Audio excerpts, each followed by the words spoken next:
सगळेजण बोलायला लागले शेतकरी म्हणून। जो कर्जाचा मुद्दा संपला होता ह्या बच्चूकडून आणि त्याच्या कार्यकर्त्यांना जिवंत ठेवला। किती आंदोलन केले हो आम्ही आतापर्यंत। संभाजीनगरला मोर्चा केला जेव्हा एकनाथजी शिंदे मुख्यमंत्री होते, त्यांनी सुद्धा आम्हाला शब्द दिला होता। तो गेला 9 ऑगस्ट 2024 ला। वाडा आंदोलन झालं 7 जानेवारी 2025 ला। कर्जमाफीकरिता रंगपंचमी रस्ते रंगून आंदोलन केलं 14 मार्च 2025 ला। रायगड येथे 3 दिवस उपाशी बसलोय रायगडला, तेव्हा मुख्यमंत्र्यांना बैठक लावली।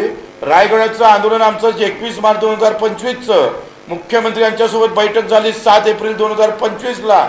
आमदाराच्या घरासमोर टेमा आंदोलन गेलो 11 एप्रिल 2025 ला।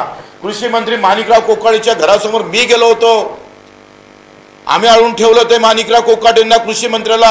हे साले सगळे झोपले होते तेव्हा ते आंदोलन केलं 17 एप्रिल 2025 ला। रक्तदान करून नागपूरला मुख्यमंत्र्यांच्या समोर घरासमोर आंदोलन केलं, ते केलं 14 मे 2025 ला।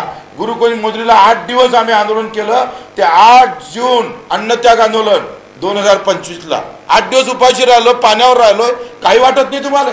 उठलं का मॅनेज झाला, पैसे घेतले, चॉकलेट दिलं, फसवलं, मग तुम्हाला कोण काढवलं रे साले आंदोलन करायला?